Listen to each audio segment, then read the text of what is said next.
Boa tarde, que a paz, o amor e a luz do Cristo Jesus se façam em nossos corações, que a espiritualidade benfeitora nos ilumine, nos auxilie.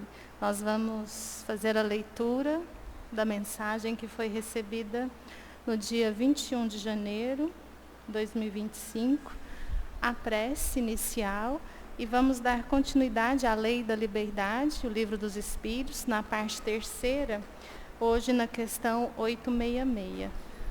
Pode, quiser dar para o Leone, pode. Entregar a chave para o Leone, pode. Que vai pedir depois mesmo, né? Vamos lá. Amados irmãos em Cristo, que o amor divino tome vossos corações, ilumine vossas consciências, assim como a palavra de Jesus plantou para sempre no planeta Terra o caminho para os cimos esplendorosos de cada ser. Que tenha a bênção de passar por esta escola todo aquele que ouve. O apóstolo Mateus, ao se tornar evangelista, ao escrever o Evangelho, sobretudo o 5º capítulo, onde trouxe para a humanidade, para a posteridade, os ensinamentos de Jesus, que nos fala da felicidade. Ao subir ao monte e proferir o sermão das bem-aventuranças, sobretudo quando Jesus afirma: bem-aventurados os mansos, porque herdarão a terra. Deixou a mensagem clara de tudo o que estamos vivenciando nesse instante. Os irmãos encarnados e desencarnados que nesse instante participam desse orbe em transformação, de regeneração. O chamado ao ser regenerado é o chamado da mansidão, de se tornarem pacíficos na afabilidade verdadeira, na tolerância, na gentileza, na doçura do coração e da mente. Pensamentos que emanam o mel da paz, da fraternidade, do acolhimento, destruindo todo e qualquer pensamento de ódio, de violência. Ações que ficarão na história passada, dando surgimento dessa nova era que o Cristo trouxe, ensinando-nos a cada um a buscarmos esse caminho de solidariedade, impossível sem a humildade. Tanto se fala nos tempos que são chegados, tempos que irão demorar, quanta dúvida, quanta celeuma, quando em verdade já foi afirmado pelo missionário do Pai: felizes os mansos. Que cada um de vós se torne manso, se faça instrumento de paz, de amor, e pacificando-se, que pacifiquem, não com palavras, mas com a própria vivência. Que ensinem com o exemplo, com os atos, que Jesus brilhe em cada coração, que busque a felicidade na gentileza de servir e de amar a cada criatura. E nós vamos, nesse instante, elevar os nossos pensamentos ao Divino Mestre Jesus, agradecendo cada ensinamento, rogando por nós, por toda a humanidade e, sobretudo, por este momento de aprendizado, que possamos ter a intuição necessária, Senhor, para que os seus ensinamentos sejam passados e que nós possamos compreendê-los e, sobretudo, nos esforçarmos em vivenciá-los, em nos tornarmos seres humanos melhores. Que a tua paz permaneça em nossos corações e que a espiritualidade benfeitora nos auxilie, nos ilumine. Assim seja. Então, a gente vai começar hoje da 866. Na semana passada, a gente estava falando sobre a Lei de Liberdade. A gente vai continuar com a Lei de Liberdade. Quem tiver dúvida, quiser perguntar, pode ficar à vontade, se a gente souber responder, né? Então, vamos lá. Na questão de número 866, Allan Kardec, ainda sobre a liberdade, sobre a fatalidade, ele vai perguntar: então, a fatalidade que parece presidir aos destinos do homem na vida material seria resultado também do nosso livre-arbítrio? Então, quando a gente fala dessa escolha que nós fazemos, que a fatalidade, geralmente a gente atribui às das provas que nós iremos passar. Kardec, o que ele quer saber? Se na questão material também existe esse tipo de fatalidade. Então, se a gente escolhe, por exemplo, a miséria, a riqueza, um equilíbrio entre as duas, se isso seria uma fatalidade também. Tu mesmo escolheste a tua prova. Quanto mais rude ela for, se melhor a suportas, mais te elevas. Então, nós escolhemos a prova. Agora, nós sabemos que prova nós escolhemos? Quantas pessoas, vamos dizer assim, têm os reveses da fortuna? Iniciam, vamos dizer assim, abastadas materialmente falando, e de repente, por uma fatalidade, ou mesmo por um descuido, por uma improbidade, perdem tudo. Se veem numa situação material adversa daquela de que quando iniciaram a jornada nessa existência. Assim também pessoas que aparentemente passariam pela prova da miséria, também passam por situações e de repente têm o quê? A prova da riqueza. Então, o que eles estão falando para nós? Que nós escolhemos essa prova. Então, se a gente escolhe um certo tipo de prova, nós vamos ter aqui essa passagem como se fosse uma fatalidade. Por mais que a gente se esforce, a gente fala tanto em meritocracia, por mais que a gente se esforce, por mais que a gente tente, use da inteligência, às vezes, o que acontece? Essa situação não muda. E foi o que foi dito na semana passada. Às vezes a pessoa não está buscando nada e de repente ganha na Mega Sena. A verdade é que a gente não sabe o quê? O gênero de provas que a gente escolheu. Então aqui o que eles já falam? Quanto mais rude ela for, se mais a gente progride, mais a gente se eleva.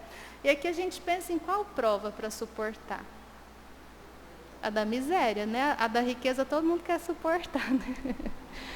Mesmo sabendo que é uma prova o quê? Mais difícil. Não fala o Evangelho que a prova da riqueza é mais difícil? E a gente é um aluno tão aplicado que a gente fala, não, vou dar conta dessa, eu quero a mais difícil, né? Então, às vezes, quando a gente pega assim, pessoas, vamos pegar um exemplo de pessoas que são abastadas financeiramente, que ganham com o suor do próprio trabalho, tem ali uma visibilidade mundial, são pessoas reconhecidas pelo talento, e quantas delas suicidaram? Quantas delas buscam a fuga pelo alcoolismo, pela drogadição? Então, essa riqueza não está garantindo a essa pessoa o quê? Aquilo que nós achamos que essa matéria nos traz: estabilidade, segurança. Porque quem de nós aqui, se ganhasse na Mega Sena, falaria assim, agora eu vou trabalhar triplicado? O que a gente ia fazer? Primeira coisa, dá um tempo, né? Vamos viajar, né? Planejar. Então, é interessante como que a gente vai conhecendo o Cristo, vai conhecendo o Evangelho de Jesus, mas o quanto ainda nós temos forte em nós, arraigados em nós, a cultura do quê? A cultura do egoísmo. Então, a gente sabe que tem que ser fraterno e solidário. Às vezes, quando a gente tem pouco, é mais fácil. Quem tem muito, às vezes, é mais difícil. Por isso, a gente passa por quais provas? A gente passa por todas as provas. Por isso, a reencarnação é importante o quê? Para a evolução do espírito. Então, se hoje a gente tem uma prova, na encarnação que vem será outra prova, como a gente teve várias provas nas existências passadas. Mas quando a gente fala em suportar a prova, a gente está falando em resignação, em tudo dar graças, tudo que nos chega. Aí tem que ter a fé raciocinada, que vai nos dizer o quê? Do amor do Pai para conosco, e de que tudo que nos chega é para a nossa elevação, é para o nosso aprendizado. A gente vai falar do futuro daqui a pouco, é a gente saber olhar para o passado como aprendizado. E não para a gente se fixar ali, ou como vítima, ou como se a gente fosse uma pessoa ruim e deixasse de evoluir. Não, tudo é ensinamento. Os que passam a vida na abundância e no bem-estar são espíritos covardes, que permanecem estacionários. Aqui ele está falando dessa abundância e de uma covardia, o quê? Porque a gente não pode achar que todo mundo que passa pela prova da riqueza é um espírito covarde no sentido pejorativo. Então, muitas vezes, a gente não tem condições, o quê? De passar por provas que nós consideramos mais difíceis. Então, muitas vezes, a covardia que ele nos fala é disso, uma encarnação, vamos dizer assim, que a gente possa passar por algumas situações, porque a gente já sabe que por outras a gente não vai conseguir. Então, esses espíritos que buscam a comodidade, vocês já viram a gente falar assim, o fulano parece que está nessa encarnação de férias. Se a gente tem essa visão, a gente não está. Mas é interessante a gente pensar em nós. Porque quanto mais a gente aprende, mais nos chegam provas difíceis. Aí a gente também tem expressões, quanto mais eu rezo, mais assombração aparece. Não é essa a visão. Quanto mais a gente esforça, vem provas mais difíceis. Se a gente lembrar da prova de matemática ali, né, na primeira, segunda série, que hoje já mudou até os nomes da série, né? Aí o Joãozinho tinha 5 balas, deu 3 balinhas para a Mariazinha, quantas sobrou? Era difícil para a gente, hoje não. E aí, quando você vai passando de séries, o que acontece? Tem gente que está lá nas faculdades, pós-graduação, que faz o quê? Aquelas sentenças matemáticas que para a gente olha aquilo e fala, nossa, tem que aprender muito ainda. Mas começou onde? Nas balinhas também. Então, é para a gente entender que as provas não são castigos. Elas vão nos colocar frente a frente conosco mesmo. Qual que é a nossa condição hoje? E o mais interessante é que a gente está aqui para aprender o quê? Amar. Então, se mesmo a expiação nos encontra amando, ela também é o quê? Amenizada. Então, em tudo que nos acontece, a gente tem que buscar o quê? A prática do bem. Assim, o número de infortunados sobrepassa de muito o dos felizes do mundo, visto que os espíritos procuram, na sua maioria, as provas que lhes sejam mais frutuosas. É quando a gente fala assim, passando por situações difíceis, que todos nós passamos, a gente pega e fala o quê? Eu não escolhi isso lá, não. Não estava no meu juízo certo quando eu fiz essa preparação reencarnatória. Não, lá a gente estava com o juízo certo. Por quê? A gente não estava embotado pelas faculdades materiais. Então, o olhar lá é diferente. Quando a gente chega aqui, é que muitas vezes, usando do livre-arbítrio, a gente sucumbe. A gente fala, né, você quer encarnar com emoção ou sem emoção? Aí a gente acha que pediu muita emoção, foi emoção demais, né? Não, mas é o melhor. Se a gente puder passar por essas emoções, sem a lamentação, a gente vai sair daqui como? Imagina, a gente passa na prova, não é bom passar na prova? Não vai tomar bomba nem ficar de recuperação. A gente vai passar para uma outra série, que as provas serão mais difíceis, mas os resultados também serão cada vez mais o quê? Compensadores. A gente está evoluindo, alcançando a formatura. Qual que é a formatura? A perfeição. Eles veem muito bem a futilidade de vossas grandezas e dos vossos prazeres. Aliás, a vida mais feliz é sempre agitada, sempre perturbada. Não seria assim pela ausência de dor. Então, quando a gente fala de paz, eu queria ter pelo menos 1 ano de paz. O que é 1 ano de paz? Sem essas atribulações. Quando, na realidade, essas tribulações que a vida nos traz, esse agitamento das nossas emoções, dos nossos sentimentos, que nos levam ao raciocínio de como superar, isso é que faz com que tanta inteligência, ela vá também ali se complementando, se irradiando, quanto a moralidade. Então, isso nos leva ao progresso. Existe um exemplo no livro Céu e Inferno, das expiações terrestres, ali naquela segunda parte. Então, são vários espíritos que dão um relato das suas existências. Muitos são chamados por Kardec. E esse espírito, nessa expiação terrestre, ele chama Sismo Sligo, nome bem assim, ele era israelita, mas ele morre em Vilna. E ele vai contar a história dele porque Kardec faz a evocação. Kardec ficou surpreendido ali com a vivência daquele mendigo. Ele era um mendigo. E quando ele desencarnou, a cidade de Vilna todinha parou. O comércio fechou as portas. Porque a gente vê muito isso quando um ídolo falece, quando alguém muito importante morre. Mas um mendigo não, é diferente, não é? Mas quando ele desencarnou, a cidade rendeu ali homenagens àquele senhor de 60 anos. E Kardec, então, pergunta para ele, o que era aquela expiação? Vale a pena ler, é bem grande, mas a gente vai resumir. Ele, numa encarnação anterior a essa, ele foi rei num pequeno condado. Só que as pessoas que estavam ali sob o jugo dele, elas eram muito violentadas pelo egoísmo, pelo orgulho, pela sedução, pela paixão dele. Ele era uma pessoa ele mesmo fala, muito cruel. Então, aquilo que ele pensava, ele colocava ali como um regimento que tinha que ser seguido. E uma das coisas daquele reinado era que toda mendicância só podia ser feita se 60% do que o mendigo, hoje a gente fala, né, aqueles pedintes, aquilo que o pedinte ganhava, 60% era dele, rei. Olha que interessante. E uma outra lei dele, quando esse pedinte, esse mendigo morresse, não podia passar o que ele tivesse, mesmo que fossem trocados, iria para quem? Para esse rei. E assim, ele, nessa crueldade, ele desencarna, e ele começa a falar da expiação no plano espiritual. Então, a gente não vai aqui, porque é muito triste os detalhes, mas já na desencarnação ele permanece ali, o espírito muito ligado àquele corpo em decomposição, ele tem todas aquelas experiências. Depois, porque ele fica como espírito errante durante 350 anos no plano espiritual. São 350 anos antes da reencarnação, que é essa que ele vivenciou.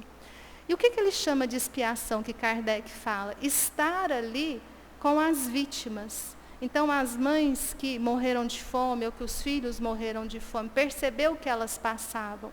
Então, estar diante da vítima era um sofrimento, que ele descreve, muito atroz, muito profundo. E isso desperta ele para quê? Para o arrependimento. Então, no arrependimento, ele faz as preces. Isso com 250 anos, medido aqui por nós, no plano espiritual. Então, ele começa a ser preparado para uma próxima encarnação. Aqui, o que a gente percebe? Existe justiça divina? Existe, mas ele desencarnou desamparado? Não, ele foi preparado ali. Ele reconheceu o seu erro. Tanto é que ele vem nessa encarnação, ele perde a mãe muito cedo, ele fica órfão. O pai abandona os filhos, ele era o mais velho.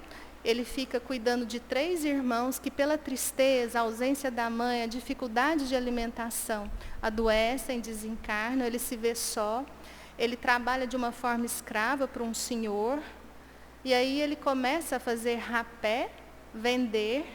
E aí vem a parte mais bonita. O chamado ali ao amor materno desperta ele para aquelas viúvas que não tinham condições e que muitas mães também sucumbiam à dor e desencarnavam, deixando os órfãos. Então, ele começa a mendigar não por ele, mas pelas viúvas e pelos órfãos. E aquilo começa, não no começo, ele é muito humilhado, a gente vê aqui, lei de causa e efeito, mas começa a atenção da cidade, o quê? Tudo que ele recebia era revertido em caridade. Foi uma prova difícil? Muito difícil. Ele passou dificuldade? Passou.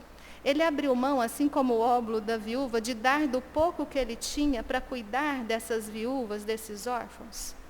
Isso nos faz pensar quantos de nós temos muito mais condições que ele. E o trabalho no bem, ele fala de uma forma muito humilde, porque Kardec estava tão assim impressionado do comércio fechar, sempre que os corações, mesmo que ainda sejam cruéis, mesmo que ainda sejam indiferentes, que o bem sempre chama atenção.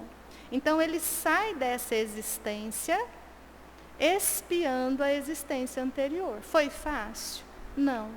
Mas quando a gente tem esses exemplos, quando a gente entende, vocês concordam? Que seja a nossa prova da miséria, da riqueza, ou a maioria de nós, uma oscilação, não entre a riqueza e a miséria, às vezes uma oscilação de o que a gente chama ali de uma situação média, né, vamos dizer assim. Então, em tudo a gente vai percebendo que foi muito bem programado, que nessa fatalidade nós contribuímos com as escolhas, se tivermos ali condições, se não tivermos, foram espíritos superiores que nos auxiliaram. Então, a nossa prova, aquilo que a gente está reclamando tanto, a gente tem que ter olhos de ver. Porque quando a gente tem olhos de ver, é o que está falando aqui. A gente passa com maior resignação, a gente é capaz até de ser feliz, reconhecendo a graça de Deus e, ao mesmo tempo, progredindo. Do contrário, a gente vê o quê? Que a gente sai ou um pouquinho melhor, ou às vezes nada melhor. Vai ter que repetir. Serão outras fatalidades. 867. De onde procede a expressão nascido sob uma boa estrela? Quando fala, fulano, Luiz Ângelo nasceu sob uma boa estrela, a gente fala o quê? É aquela pessoa que sempre tem sorte, né? A gente fala, nossa, tudo dá certo para aquela pessoa. Da onde que veio essa expressão? Velha superstição, segundo a qual as estrelas estariam ligadas ao destino de cada homem.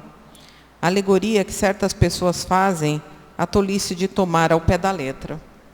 Então, a gente, às vezes, tem o quê? Superstições, que também são conhecimentos que nos são passados, que nos causam, às vezes, de uma forma até cultural, crenças que um pensamento, um raciocínio, a gente sabe que não é bem assim. Então, quando a gente fala de sorte, hoje, na internet, tem música que fala, né? Nunca foi sorte, sempre foi o quê? Sempre foi Deus. Para a gente trazer mais ainda para o que a doutrina nos traz, nunca foi sorte, sempre foi a lei de Deus.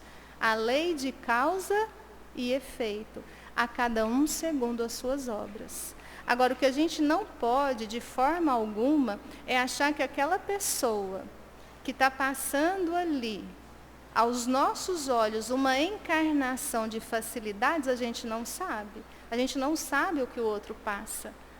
E também, se a gente for perceber espíritos que já são mais, vamos dizer assim, elevados moralmente, a história desses espíritos, a gente vê facilidade? Não. A gente vê muita luta, principalmente Jesus, um espírito puro, da mais elevada ordem. Ele vem e passa por aqui fazendo o quê? Uma transformação, mas com ali a sua renúncia, o seu amor.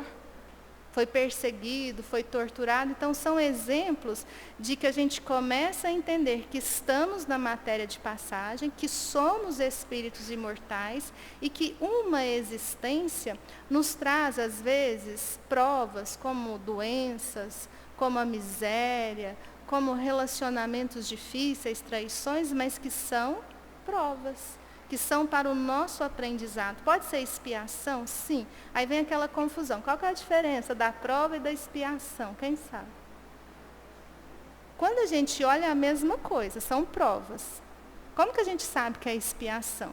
A gente vai saber quando desencarnar que aquela prova está relacionada a uma existência ou a várias existências anteriores, como foi o caso do nosso amigo. Então, essa prova, ela foi uma expiação. Nós arrependemos e essa prova é uma expiação. E se não for expiação? É uma prova para quê? Para testar, para que a gente possa passar por aquela situação e perceber que a gente já está o quê? Evoluindo. Então, a gente agora vai entrar no outro assunto, também muito interessante, que é o conhecimento do futuro. Aliás, atendimento fraterno no centro espírita é perigoso. Muita gente vem querendo saber o quê? Do futuro. Aí até a gente explicar que não é bem assim, tem gente que sai daqui muito chateada. Esse centro é muito fraquinho. Porque a gente não fala o número de passos, a gente não promete nada. A gente chama o quê? Qual que é o nosso tratamento espiritual? Evangelho, terapia, o conhecimento do ensinamento. Por quê? Porque cada um vai receber de uma forma. É claro que é o acolhimento carinhoso.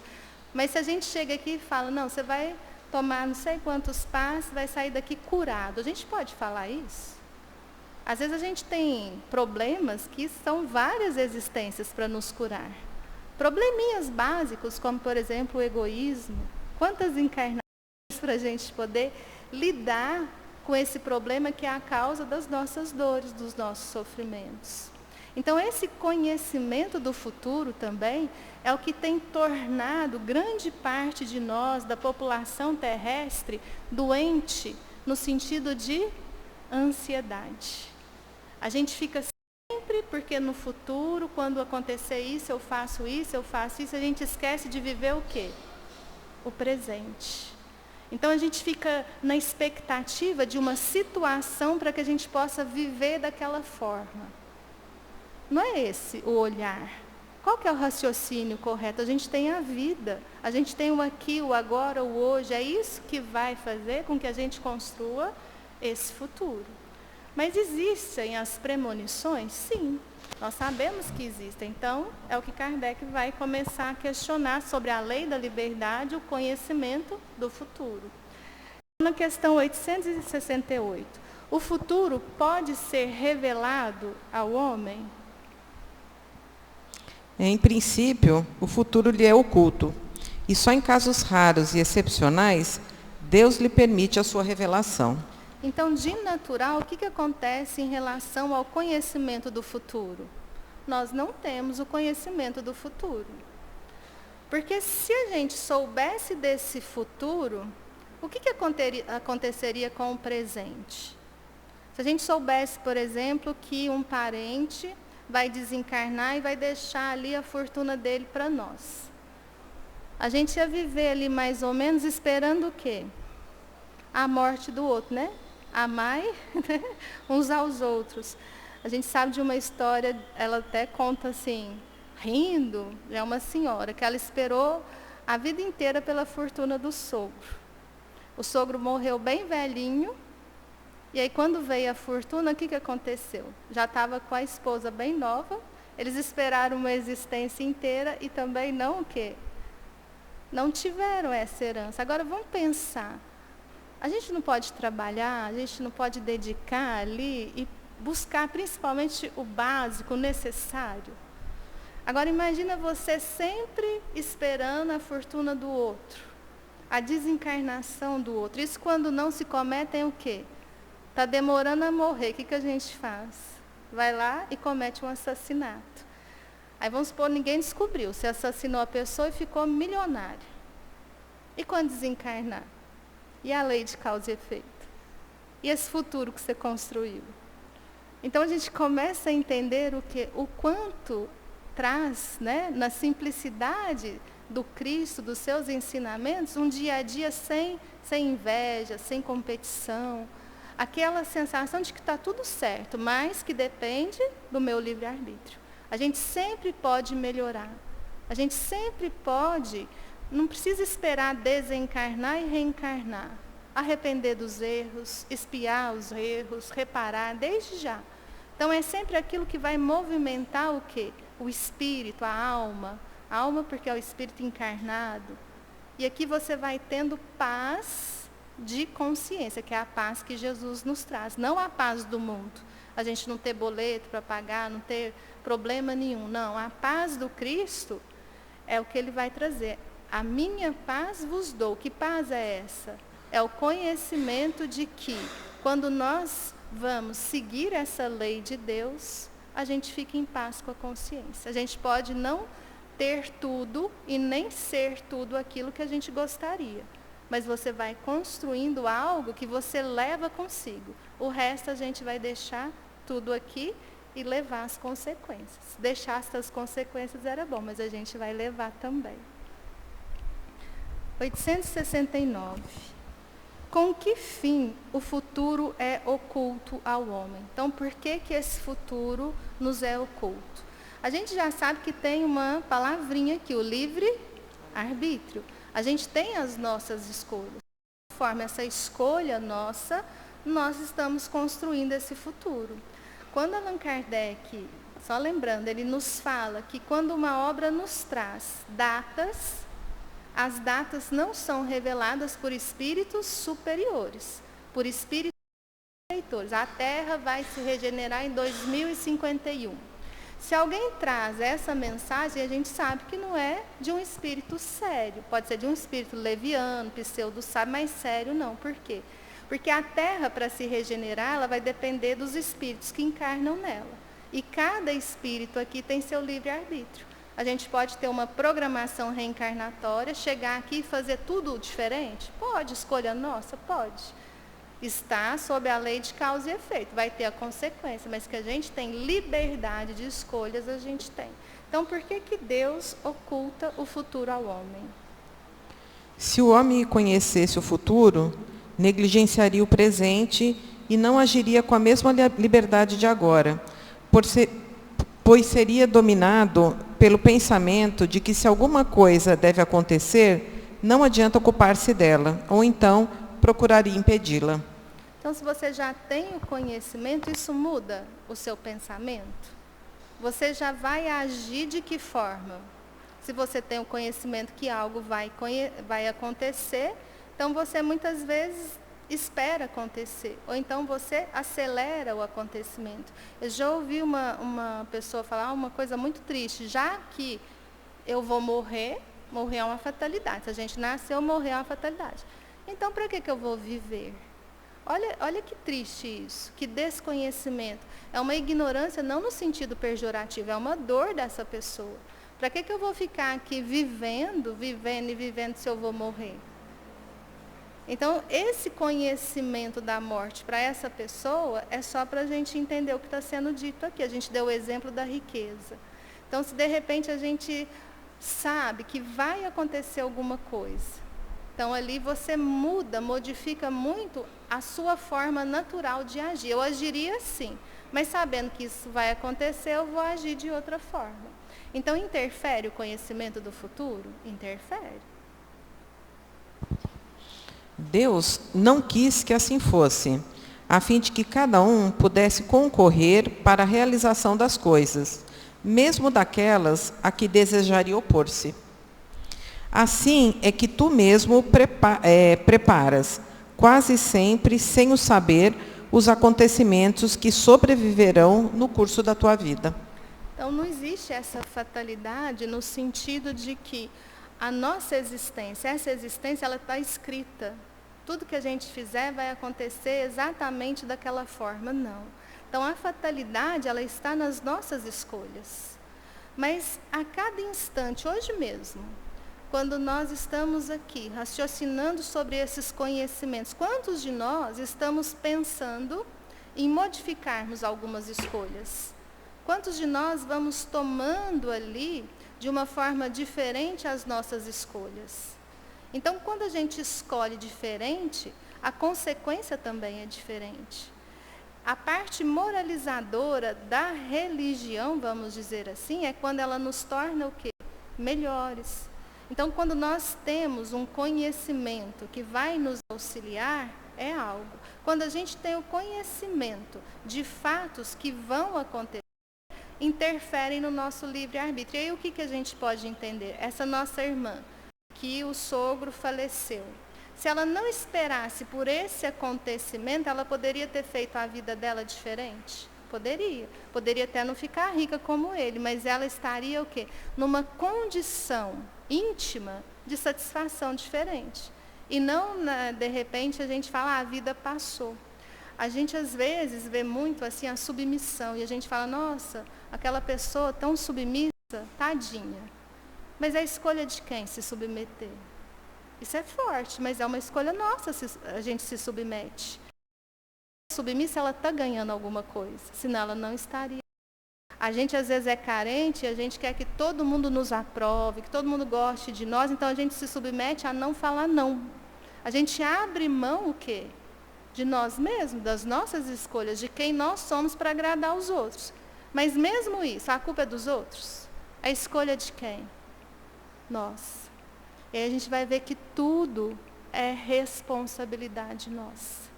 Um olhar diferente, aquela pessoa que se submeteu, mas tinha um motivo nobre, é a mesma situação. Mas ela ali, ela tem a coragem de falar para ela mesma que está se submetendo por um motivo tal.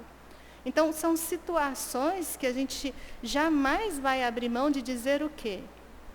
A gente gosta, não foi minha. Eu vou te contar. Quando vão te contar, você pode sentar que aí lá vem. Porque o outro fez isso, o outro fez aquilo. Então, a gente está vivenciando uma fuga. Então, se o outro fez, por que a gente se submeteu? Então, se a gente sabe de antemão um futuro, nós também estaríamos o quê? Modificando as nossas escolhas. Então, quando a gente não sabe...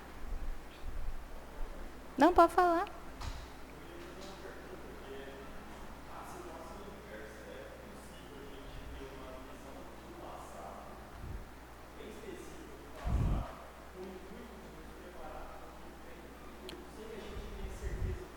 Uhum. Vou só falar que o pessoal está reclamando que vocês perguntam, eles não sabem o que vocês estão perguntando. Então, o Hélio está perguntando se a gente, tendo a visão do passado, um conhecimento do passado, a gente pode mudar a visão também do futuro. De preparação, com certeza. Aliás, é isso que a gente deve ter no passado, um professor. Porque muitas vezes a gente vê no passado e a gente se fixa ali na culpa. E a culpa, ela tem vamos dizer assim, dois olhares, um positivo e um negativo. Negativo quando eu me fixo nessa culpa, nesse remorso, nesse erro do passado, e eu me vitimizo. E aí, nessa vitimização, eu fico ali nessa dor, nesse sofrimento, mas eu não aproveito para aprender. Eu uso aquilo como uma desculpa. Então, nesse momento, o que eu faço com o futuro? Nada, porque eu não estou fazendo nada com o presente. A culpa, quando a gente olha para ela, para esse passado, e reconhece o nosso erro. Eu caí. Aí eu falo, nossa, eu caí. Nossa, eu sou egoísta. Eu cheguei à conclusão de que faz tempo que eu sou egoísta. Eu posso mudar. É uma culpa, o quê? Que te leva a um arrependimento. É uma culpa dinâmica, ela vai ser sua professora. Então, hoje, o que você faz? Você levanta. E ao levantar, você começa o quê? A modificar esse futuro. Então, é importante o passado? Demais.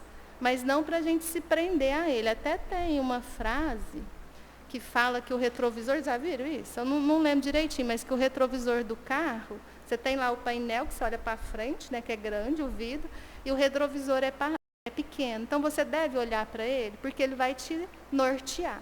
Mas você não vai dirigir olhando para trás. Então, o passado, ele é importante para te ensinar. Mas ele já passou. A gente muda o passado? Impossível, só em filme, né? Que a gente volta lá. Mas a gente não muda o passado, a gente muda quem? O aqui e o agora. Se eu mudo o aqui e o agora e ele me auxiliou, então eu entendi o valor do nosso passado.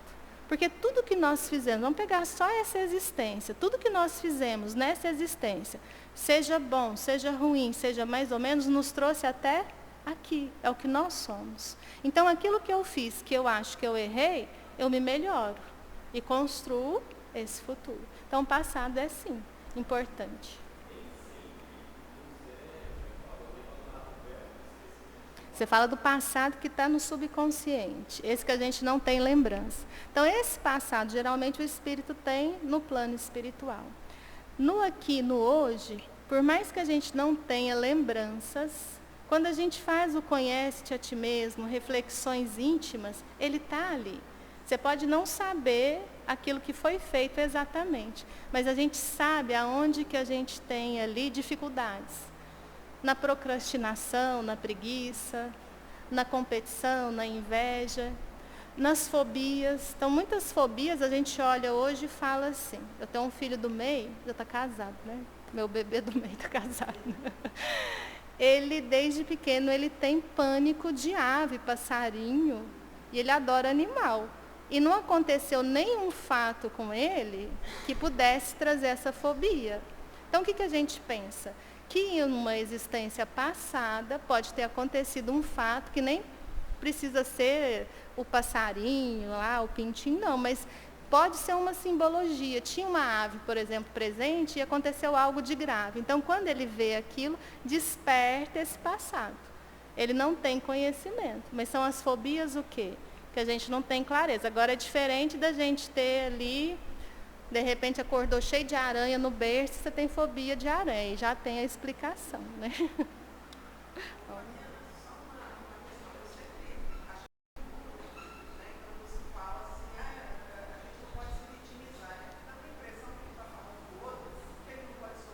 Pode sofrer.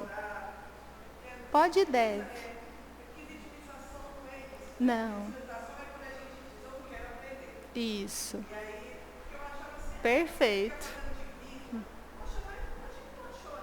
Pode. Pode. Tá lembrando. É isso mesmo, certinho. Quando a gente fala vitimização, não é no sentido que o choro, né? Não é isso. Então você pode sim sentir, é até bom. Você sente, você sofre, você arrepende, isso é positivo. A vitimização é uma escolha nossa que a gente manipula aqueles que estão à nossa volta. Pega a criança caiu. Se ela vê um adulto ali chegando, o que ela vai fazer? Ela vai esperar o adulto chegar, não é? Se não tiver ninguém, o que a criança vai fazer? Levantar, né, sacode a poeira e segue adiante. Então, quando a gente fala vitimização, é a pessoa que nos manipula, ou somos nós quando queremos manipular o outro. Olha, você não briga comigo que eu sou uma coitadinha. Olha, você não fale alto, porque eu sou vítima. Então, as pessoas ali, elas ficam submetidas à vítima. E a pior escolha nossa, quando eu escolho ser vítima, eu escolho pelo ficar ali estacionado na minha dor. Então, às vezes, endurecido esse espírito, e às vezes praticando o mal. Diferente da gente sofrer. A gente deve sim sofrer, chorar, é importante. E a gente que é espírita é pior ainda. Nossa, está chorando no velório? Você não é espírita? Ué, estou com a dor da saudade, da separação. Então, são cobranças que é interessante, né, sempre falar. 870, não sei se vai dar tempo. Vamos tentar, né? Mas se é útil que o futuro permaneça oculto, então a gente concorda que ele deve permanecer oculto. Por que Deus permite, às vezes, a sua revelação? Então, já que é melhor assim, por que muitas pessoas têm o quê? As premonições, as revelações. Quantas revelações a gente tem ali na Bíblia? Então, por que é permitido isso? É quando esse acontecimento antecipado deve facilitar o cumprimento das coisas em vez de embaraçá-lo, levando o homem a agir dessa maneira diferente do que o faria se não o tivesse. Então, às vezes, quando você tem esse conhecimento do futuro, essa premonição, é um aviso que lhe foi dado para que você possa prestar atenção. Olha, às vezes até um acordo que a gente fez já, reencarnatório, quando acontecer isso, se prepara, porque começa ali uma nova prova, vamos dizer assim. Então, você tem essa premonição. Aí eu vou contar um caso que é particular, mas a maioria já sabe, né? Não tem nada demais. O meu pai faleceu no acidente de avião da TAM de 1996. Um mês antes, em outubro, o Leone, meu marido, que não tem pesadelo, eu que tenho, ele me acorda, né? O contrário foi só essa vez. Ele acordou suado e gritando e falando ali que teve um pesadelo. E quando ele contou o pesadelo, naquele momento, nem ele nem eu entendemos nada. Qual que era o pesadelo dele? Ele disse que estava num lugar descampado, que parecia um aeroporto, que tinham sacos pretos ali espalhados, e que o meu tio Álvaro estava procurando alguma coisa ali. Na hora que ele contou isso, eu falei, gente, mas... falei, não, vamos fazer uma oração, né? Orar sempre é bom, vamos fazer oração, dorme, não é nada não.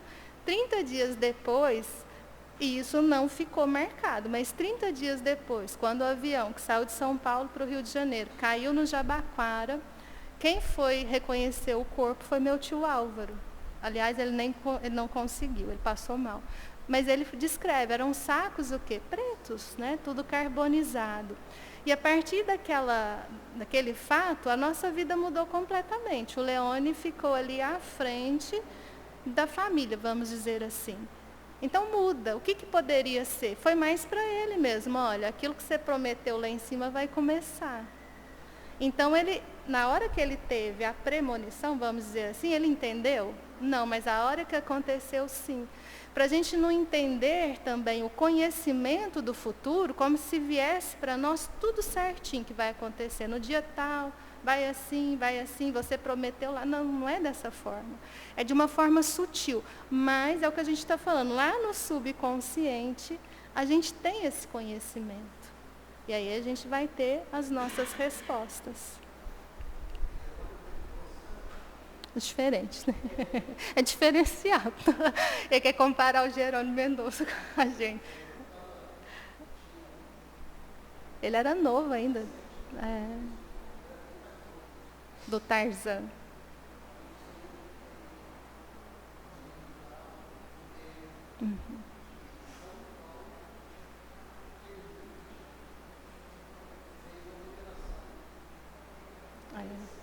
O Luiz Anjo está lembrando de uma passagem com Jerônimo Mendonça, ainda jovem, era perfeito fisicamente falando, foi um palestrante no centro e ele era muito bonito.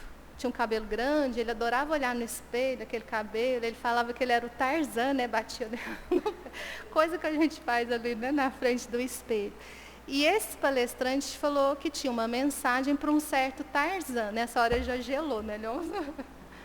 Que começaria uma selva de provações. E ali começa todo, né? Ali fisicamente, ele passa por uma doença que ele vai perdendo todos os movimentos, ele a vida inteira numa cama, tinha que colocar um peso em cima, porque ele sentia muitas dores. Depois de um tempo, ele perdeu a visão também, e ele ficou com a fala e com a audição.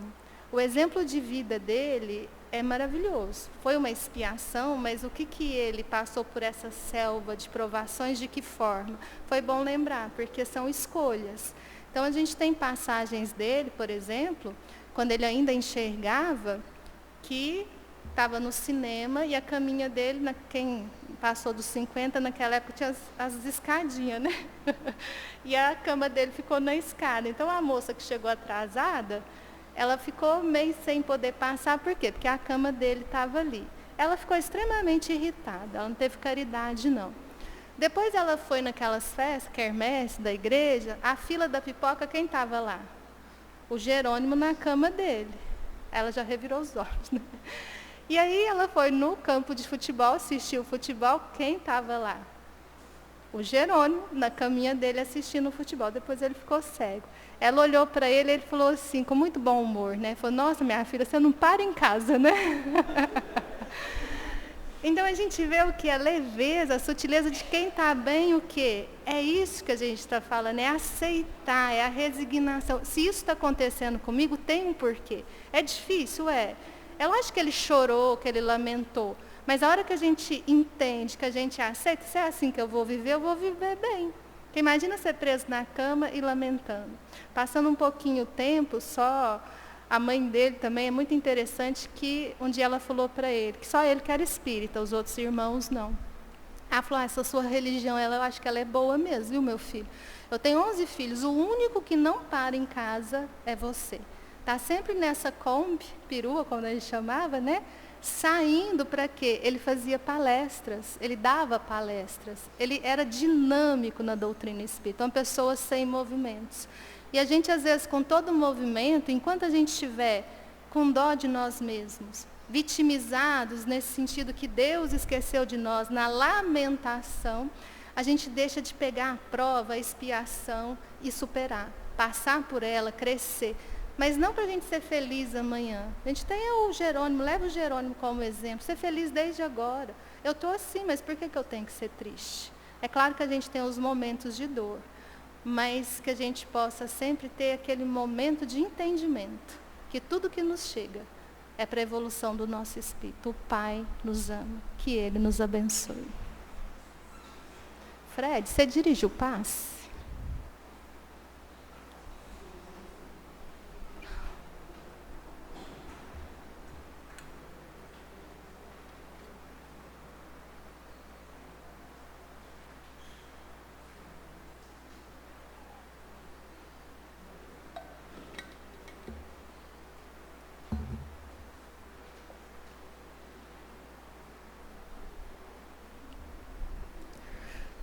Então nós vamos, nesse instante, acerenando a mente, o coração, percebendo toda essa vibração de paz, de amor, desses benfeitores que nos amam, que nos enchem de coragem, nos chamam à fé, à esperança. Que elevemos os nossos sentimentos ao alto, a Deus, nosso Pai, agradecendo essa existência, agradecendo cada uma das nossas provas, sejam elas expiações ou não, que possamos compreender a importância de cada uma delas, buscarmos na superação a verdadeira felicidade do ser que está em busca da felicidade verdadeira, da perfeição, intelecto, moral. Senhor Jesus, magnetiza as águas aqui colocadas, aquelas que estão nos lares. Prepara-nos para o tratamento espiritual do passe e que os nossos irmãos que não estão aqui recebam o passe espiritual. Oremos todos juntos. Pai nosso, que estais no céu, santificado seja o vosso nome. Venha a nós o vosso reino. Seja feita a vossa vontade, assim na terra como no céu. O pão nosso de cada dia, dai-nos hoje. Perdoa as nossas dívidas, assim como perdoamos aos nossos devedores. E não nos deixes cair em tentação, mas livra-nos de todo o mal. Vamos em paz, que o Senhor nos acompanhe, assim seja. Obrigada pela leitura.